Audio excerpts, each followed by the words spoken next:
It's unusual to be able to start an evening by saying my departed Lord Mayor, but the Lord Mayor was here with us for a fleeting moment for the salmon en croûte, and he left hastily.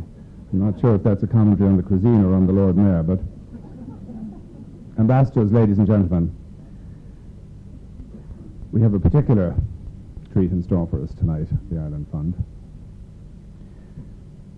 and that is the appearance of Seamus Heaney. I have to say an unwell Seamus Heaney. He rose from his sick bed to be with us tonight, and I said to Mary when I met her in the foyer, "How is he?" And she said, "Oh, he's grand. He's absolutely he's grand." And I reminded her of the last words of H.G. Wells, which were, "Go away, I'm all right." So we'll see if her perceptions are correct later in the speech tonight. But we are very honored to have Seamus with us tonight. He's a man who shaped the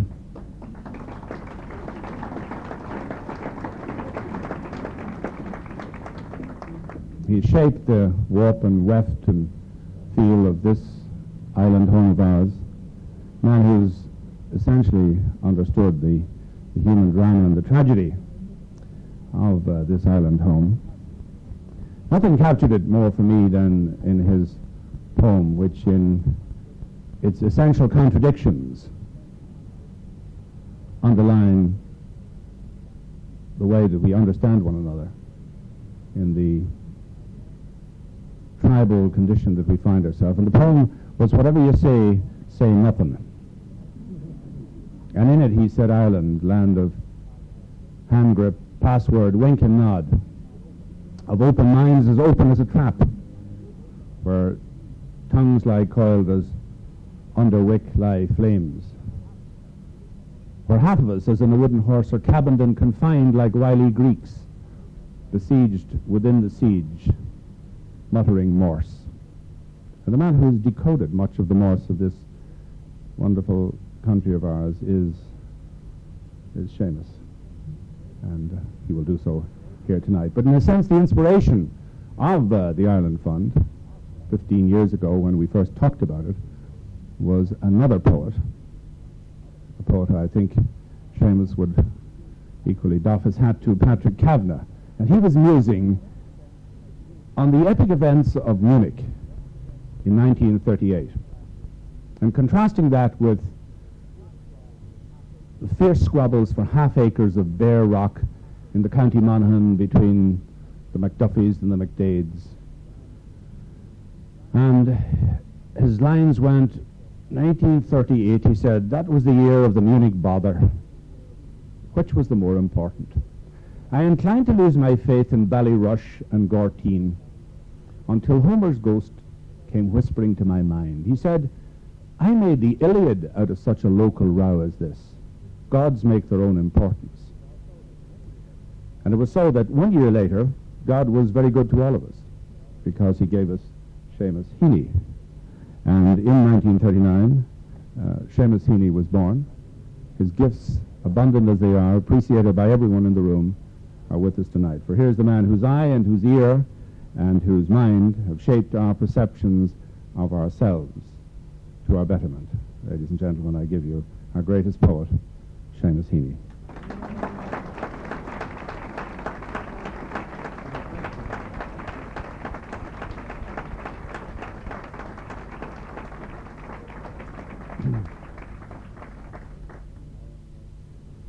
I am honored to have been asked to give the keynote address here this evening, and I knew I should have refused straight away.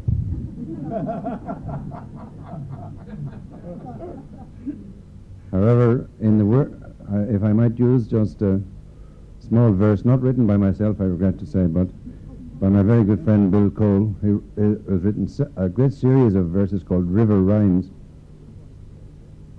This one isn't about a river, it's about the Gulf of Oman. And it goes, sailing on the Gulf of Oman, I got to thinking about Onan. I knew the Bible had forbid it, But anyhow, I went and did it.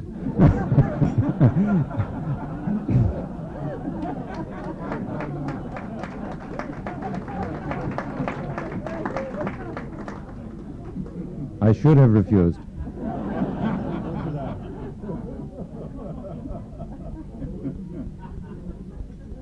The keynote address is a deeply pacifying phrase.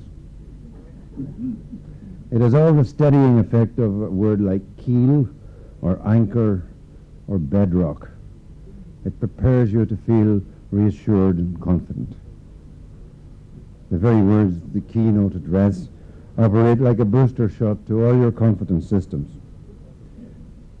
You settle down and prepare to be reinforced, which is all very well for you. But it has been a puzzle to me as a person of literary interests, without the barest rudiments of economics, without any worthwhile historical knowledge or political insight. It has been a puzzle what such a person can say in a keynote address to a conference specifically geared to those very economical, historical and political matters. Indeed, in the last couple of days, thanks to my great illness, which Dr. O'Reilly cured for me, in the last couple of days this turned into a panic, this puzzle. Nevertheless, self-pity is never an edifying spectacle. Self-deprecation is always a suspect rhetorical mode. So let me say straight away, I intend to speak here as a writer. That is to say, to speak personally and exploratively, trying to come at the truth from traces of it that might be inside rather than from evidence of it that I might methodically gain from the outside. Speaking as a writer involves following the sixth sense and proceeding on the off chance. It involves testing the ground by throwing a shape, and generally advancing by the roundabout path of intuition rather than the direct and, alas, often earnest path of logic. For as W.B. Yeats once said, and then wrote apparently thousands of times in the flyleaves of books of his own, for wisdom is a butterfly and not a gloomy bird of prey. I am talking about impulse discovering direction, about potential discovering structure, about chance becoming design. This is the movement I depend upon in all my other doings and writings. The only process that I trust, really. The only process that gives what I say or you say any biological right to exist, as it were.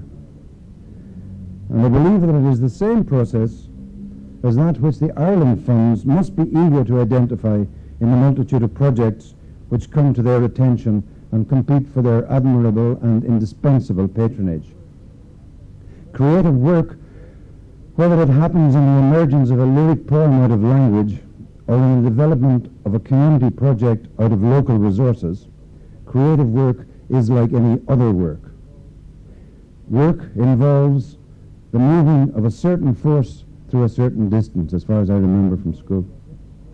It involves the identification of an origin of energy, then the creation of conditions in which that energy can exult freely in itself in order to multiply and transform itself and the conditions into something new. And not just into something new, but rather into something which is actually renovated. So what renovating thing can we find to say for ourselves, to ourselves this evening? What note can we key into? Renovation, after all, implies a certain amount of return to the old resources and a certain reprise of old motifs. We are earthworms of the earth, as the poet said, and what has gone through us is what will be our trace. In my end is my beginning, or to express the notion in a less mystifying line from the poet Yeats, what can I do but enumerate old themes? One old theme of my own, which is by no means original to me, is the doubleness of our focus in Ireland. the way we have a capacity for living in two places at one time and in two times at one place. That philosopher and prodigy Richard Kearney has thrillingly denominated this one of the marks of what he is bold to call the Irish mind. This capacity, shared by all traditions upon the island, to acknowledge the claims of two contradictory truths at one time, without having to reach for the guillotine and decide between the head truth and the trump truth, without having to decide either or, preferring instead the more generous and realistic approach of both and. Perhaps this approach arises out of the persistence upon the island of what we call varieties of Irishness. It certainly survives in a multitude of ways, from the veterans' advice to young reporters in Belfast, i.e., if you're not confused, son, you don't understand the problem,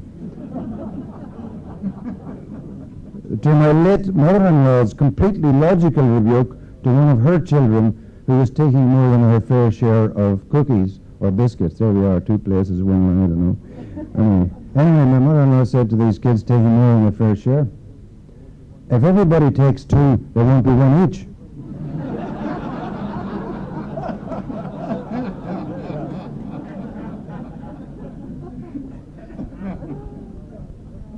All of us can acknowledge the justice of this, even if all of us sense that there is something slippy at the center that we want to actually escape from.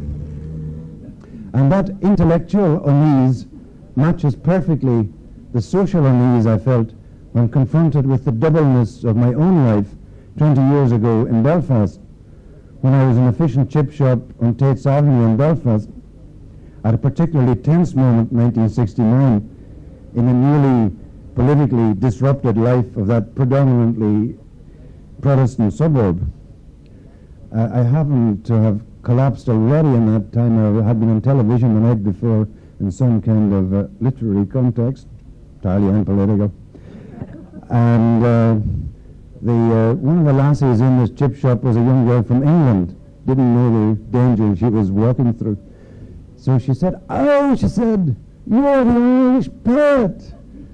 And the chip shop owner folded her arms and looked at me over the steam and said, "Not at all, dear. He's a British subject living in Ulster. Wouldn't sicken you," she said to me.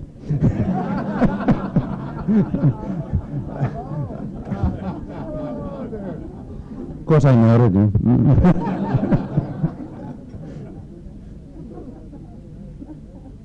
Well, as I say, I have been well used to living in two places at one time for as long as I can remember, and so have all the people here from north of the border. So it would be superfluous and it could be folksy to overstate or over-insist on that. Varieties of Irishness are where it's at, no doubt, and the various people involved are dab hands at keeping the both and way of life going at full tilt. Apparently, there's a phrase in Cork, I don't know how true this is, but Sean O'Reilly once told me on a kind of Cork equivalent of living in two places at one time, which was a phrase which always intrigued me, which was simply, "Yes, two." I don't know if that's a real phrase or not. South of the border also has its doubleness, its two-timing in one place. We may indeed live in a country of conference hotels, computer printouts, property deals, electioneering, fish kills, and stereophonic discos. But we also, to a greater or lesser extent, continued to inhabit an imagined Ireland, a mythologically grounded and imaginatively contoured Ireland that belongs in, shall we say, art time and in story time, in the continuous present of the unthinking memory life. Only in Ireland, perhaps, could we have evolved a quasi-national holiday based upon a fictional character and dated it to coincide with the art time of a work of pure imagination set in Dublin on the 16th of June 1904. Joyce wrote in his diary 20 years later, and 2 years after the completion of Ulysses, "Will anyone remember this day?" But he needn't have worried, of course. The national inclination to live by a time that is eternally recurring rather than chronologically hurrying past would stand him in good stead. Bloomsday is a modern manifestation and a consciously Joycean exploitation of a way of being in the world that has been second nature to Irish people from time immemorial. We like to think, says Hugh O'Donnell in Brian Frieda's play translations, we like to think that we dwell around truths immemorially posited. And although the schoolmaster is being ironical in his perception, the irony is his only defense against a helpless realization of the truth of the perception itself, namely that people's myths of themselves and their worlds are stronger and more influential upon their conduct than any reasoned, rational, prudent estimate of the conditions pertaining in the actual world where they live. I could illustrate this tendency to dwell in the out-of-time in all kinds of ways, but perhaps the most personal and vivid occasion was in the mid-1960s when Molly and I were travelling from Belfast to Waterford, and on our way through Wexford we saw a sign for the historical district of Bullavogue, famous as the site of a spontaneous local resistance, one might say, in the rebellion of 1798. A song about that event commemorates Father Murphy spurring up the rocks with a warning cry and a rebel hand setting the heather blazing. And since this was always one of my mother's favourite shut-eyed ones, some part of myself dwelt around that name immemorially posited in the Wexford landscape. So I turned off the main road to follow what was not so much a Wexford by-road as the route also taken by Thomas the Rhymer in the Old English ballad, where the route was given its full romantic title, The Road to Fairyland. I was driving not towards any administrative diocesan unit or any ecclesiastical building called Bullavogue. I was driving rather towards the eternally receding centre of yearning in a musical cadence. I was following a signpost into the acoustic of a song rather than into the geography of a parish. At any rate, I had already gone more than the 2 miles that the signpost had indicated, and had seen nothing significant when I met an old man on a bicycle. I pulled up and he slowed down. I screwed down the windscreen and he screwed up his eyes. We gazed across the immense distances that intervened in the 6 inches or so between our faces. I'm looking for Bullavogue, I said, explaining myself, but I regret also insinuating that although I had a northern accent, there was nothing to fear about my variety of Irishness. Oh, you're past Bullavogue, he said. You'll have to turn and go back and keep your eye open for a church further down on the right-hand side at the corner. Oh, says I, insinuating again, is that the church where Father Murphy was? Oh, it is, he says, but there's a different priest there now.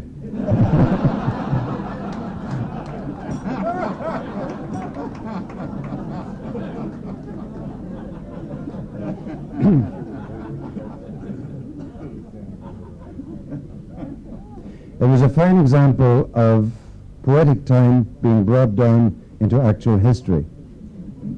A kind of farcical reprise of what we might call the Oisin motif. In a manner of speaking, I grew to 100 years old in a split second.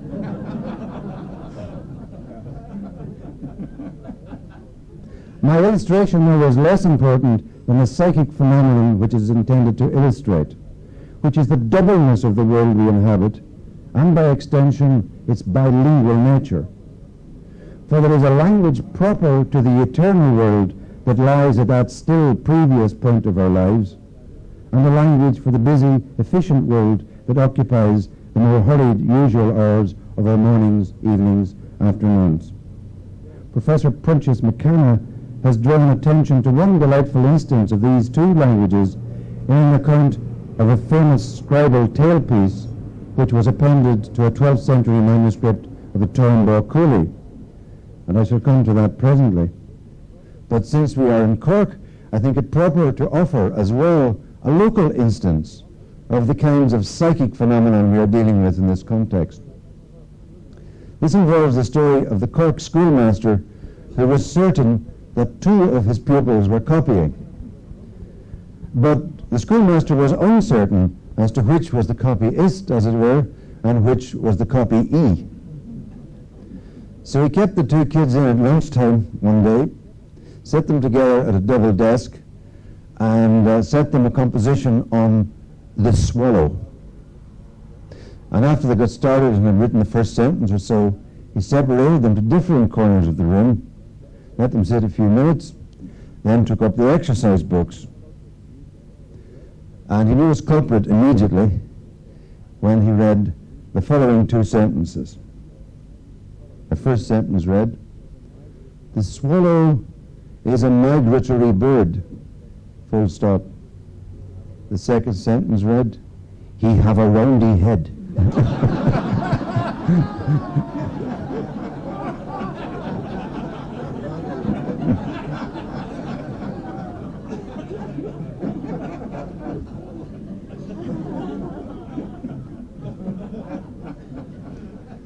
This tale was told to me by John Cronin, who speaks the 2 languages. He's from Cork, but he's also a professor of English in QUB.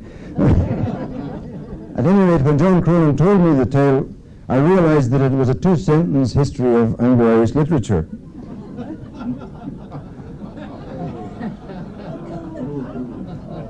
First comes the correct, stilted schoolbook English, which obliterates all natural personality, a kind of zombie speech that walks in the evacuated space where the living Irish language used to display itself naturally and instinctively. The swallow is a migratory bird. Then comes the breakthrough of the afterlife of Irish into the undead English, and something eerie happens. Grammar goes wonky and contact is re-established. And all the personalities' old reservoirs of sureness and impulsiveness are located. He have a roundy head.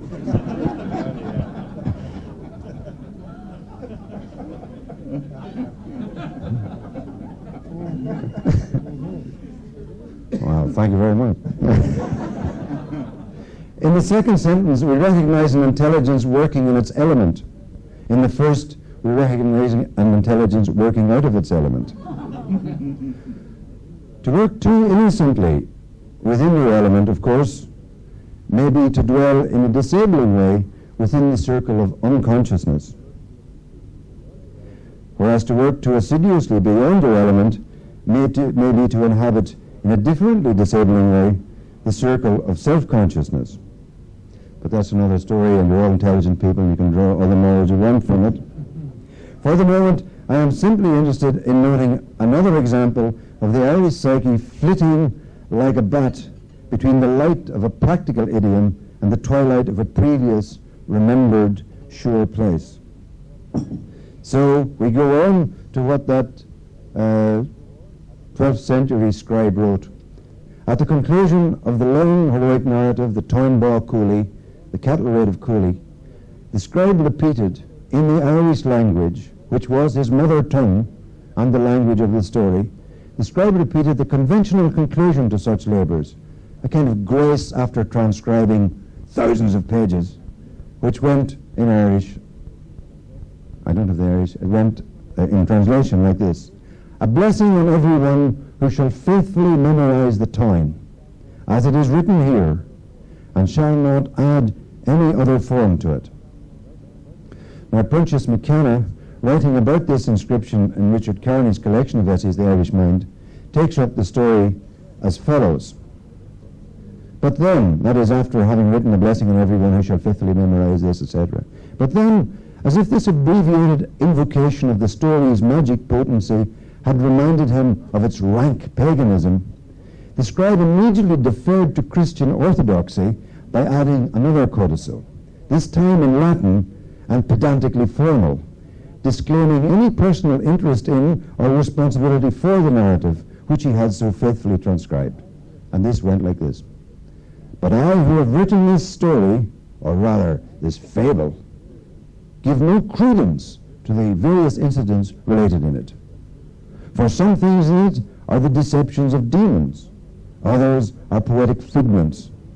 Some are probable, others improbable, while others are intended for the delectation of fools. McKenna goes on.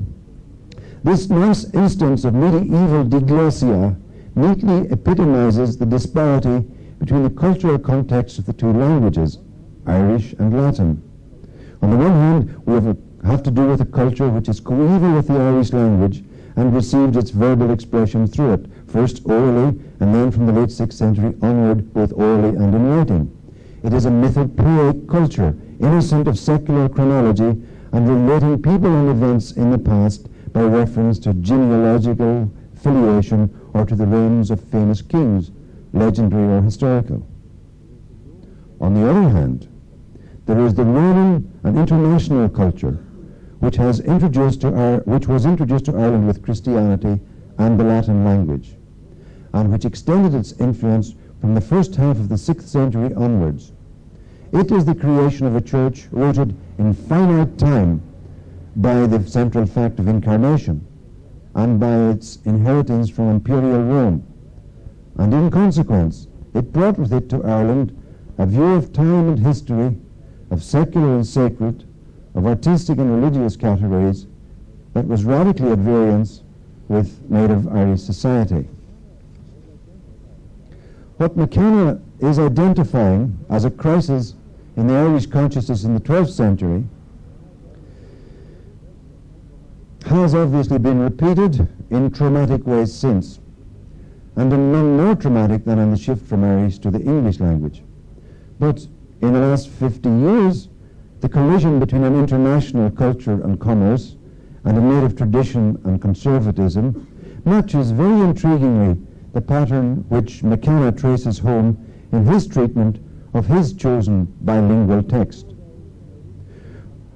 For the old Irish immersion in the phantasmagoria of myth, read the demure, frugal, admirably visionary, yet intellectually obscurantist world of De Valera's Ireland, pastoral, pure, and papist.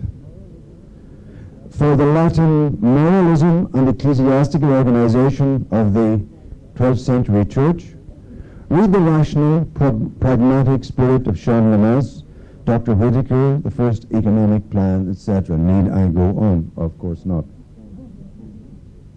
The analogy supplies itself, and the complication which I insisted on in the beginning has to be remembered, because it's not very long ago since I was in the room where Dr. Ken Whitaker, who was always held up as the prophet of modernism and internationalism, stood and sung The Lark in the Clear Air, and in another context, his pupil and master of international Latin, as it were, Dr. Tony O'Reilly, played on the piano the timeless airs and heart-tugging tunes of Thomas Moore. Nothing simple. To return to the conclusion of the Táin, it seems to me that the Latin disclaimer after the Irish blessing represents the same kind of disjunction and doubleness of values that we recognize when we hear the ghetto blaster going full blast on the bog bank and when we see the Dallas architecture of the Connemara bungalow. We acknowledge the historical inevitability of the thing, but recognize that spiritual and aesthetic violence is being done. Obviously, it would be sentimental to pretend that the old traditional world of season and custom and sight and rite has survived in any real way. As Liam Dupuer pointed out in an article in the Crane Bag over 10 years ago, even the best traditional musicians are now professionals. The traditional itself has entered the realm of the commercial. Aran sweaters are on the whole not for people in Aran. Computers rather than carbines are what you're going to expect in Mayo. The old world has been unfocused, literally unfocused. Indeed, this Latin word focus for the hearth provides us with one single, central, physical and etymological instance for reading the big shift from the old Ireland to the new. That was a shift from the undifferentiated world of story time and seasonal recurrence and settled values and absorbed rhythms, the world of sacred, common, impersonal modes of behavior, a shift from that to the new world of individuated freedom, economic independence, emotional self-direction, unsanctioned behavior, almost, and the secular, almost, relativist permissiveness. The very word hearth seems like an anachronism or a nostalgia in this new world. In fact, those who are old enough to remember first the closing up of open hearths in country kitchens and their occlusion and replacement by the little bandy-legged iron stoves, and then the removal of the stoves altogether and the indiscriminate placing of radiators, those who remember this have already in the memory bank of their bodies a record of the almost physical modulation which one's being suffered in the modernization process. The hearth had indeed been the focus, the center, the heat and heart of the house's meaning. It admitted daydream as well as providing service. Any hearth was all the hearth that had ever been in one hearth. Every morning the fact of fire was wonderful all over again. The primal flame was apprehended with gratitude, and so on. Flash forward, run forward, as we say in the video business, and to the central heating. And then you have a leveling out of wonder, if you like. You have the insulation of your being from sensation, from the actual sensation of flame. You have the neutralization of space by the grid of pipe and radiator. You have comfort, but you have unfocused a part of your being. In some dumb part of yourself, you have left the world of roundy heads and entered the world of migratory birds. You are speaking international Latin rather than hearth Irish. You are a secular modern inhabitant with a sort of lacuna in your midriff. You are capable, comfortable, and a little displaced. You are a little in exile from your first self and your first place, but you don't quite know how. And you, of course, are not alone. You are the usual professional, urban, 80s Irish success story. You may even be a London Irish or American Irish or Canadian Irish. But certainly you feel this vestigial capacity to focus round some old field of force that somehow is neither marked on the map nor written into the schedule. But then, by accident, you get back into some familiar site somewhere with a sort of prenatal purchase on you.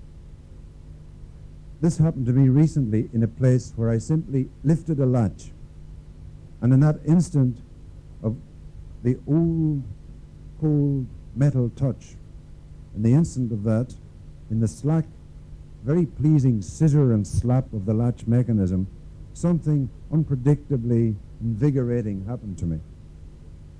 My whole body wakened in its very capillaries to unnameable and innumerable rivulets of affection and energy.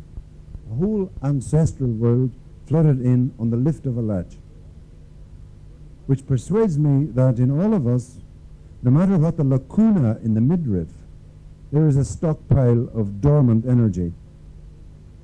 A connection, in other words, is possible between your present self and your dream time and dream place, between your inchoate dailiness and your intuited, for the want of a better word, Irishness. There is a big unconscious voltage derived from memory and place and attachment to place and to people.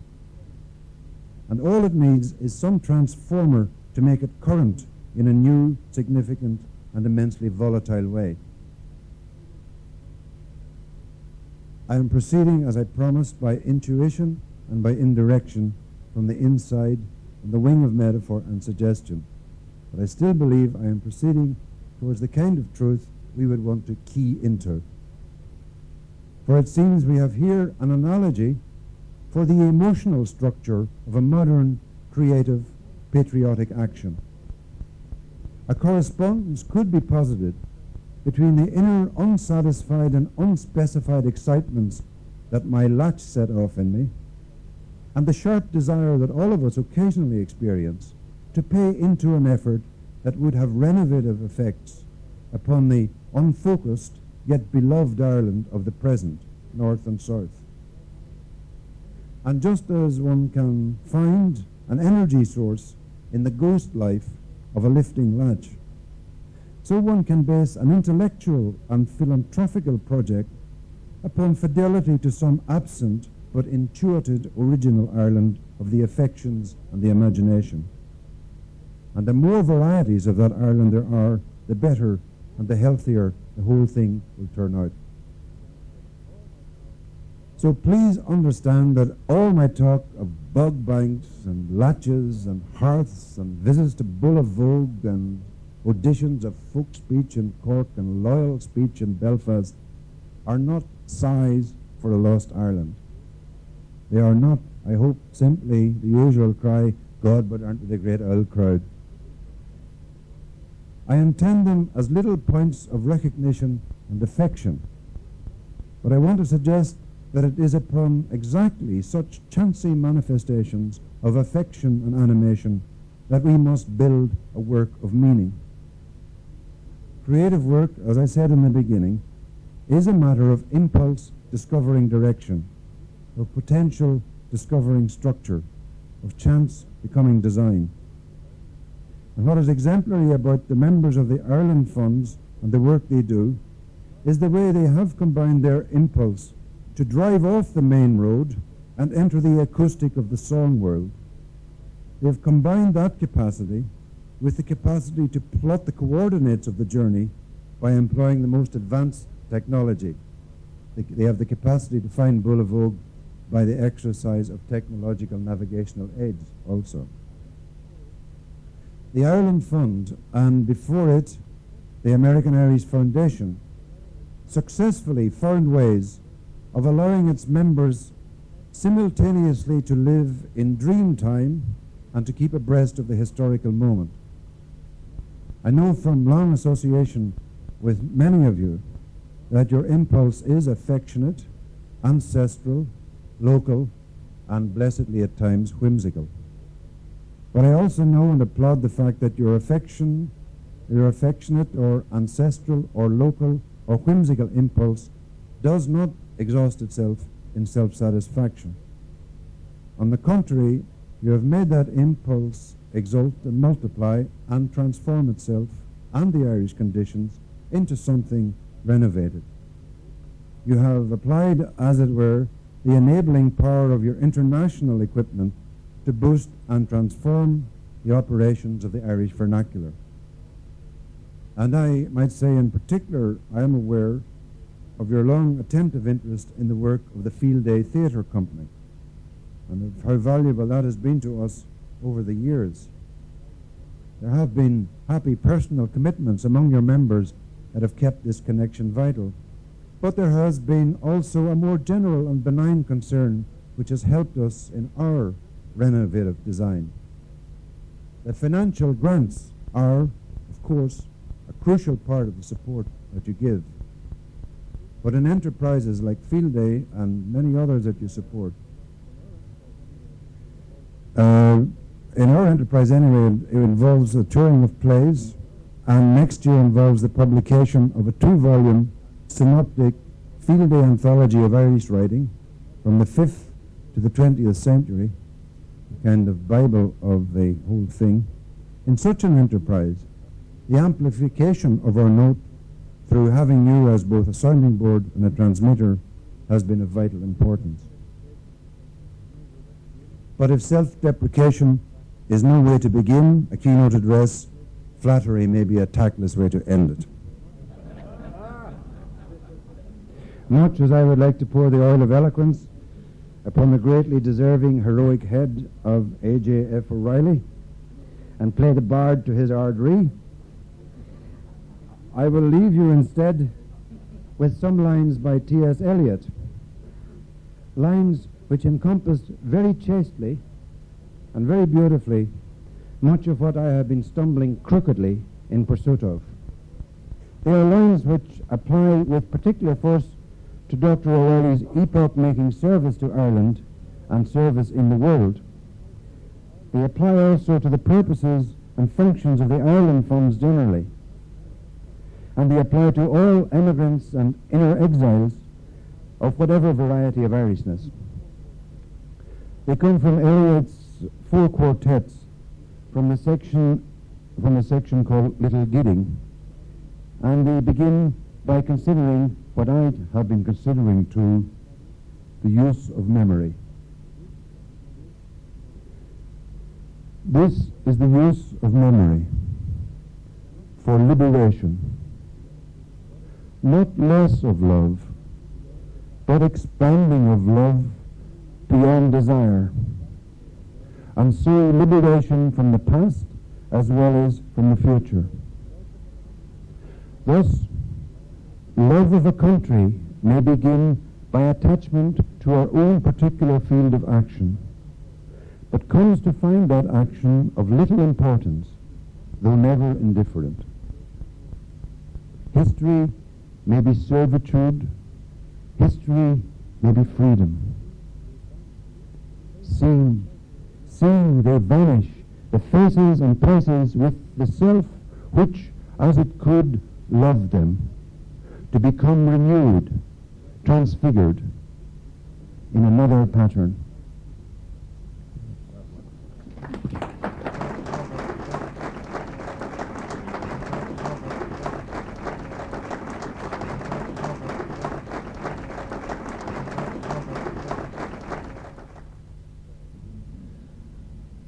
Well, what can one say other than we're glad he survived himself and his eloquence. Eliot had a line when he was once asked about murder in the cathedral. Someone said, "What does it mean?" And he said in a very Olympian way, "It means what it says," he said, and if I'd meant anything else, I'd have said so just as obscurely.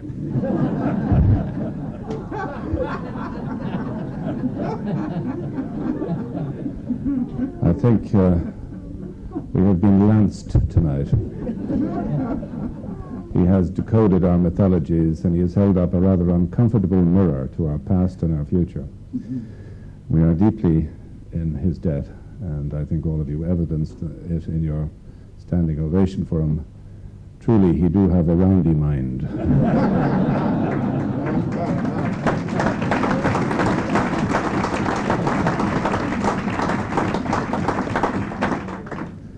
To change the tempo a little bit and advance the conference a tad, tomorrow morning we start early, and we have Maurice Hayes as our chairman.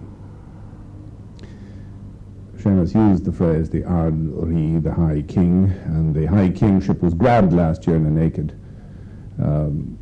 early morning assault by Maurice Hayes when he got up to an audience who were still rubbing their eyes at 8:30, and he said, "I'm the chairman here today," he said. "And my mother told me when I was a little boy, she said, there's absolutely no use whatsoever in having power unless you abuse it." And he said, "I intend to abuse it." So if you want to see a naked abuse of power tomorrow morning, be with us at 8:30, and thank you again for a wonderful evening.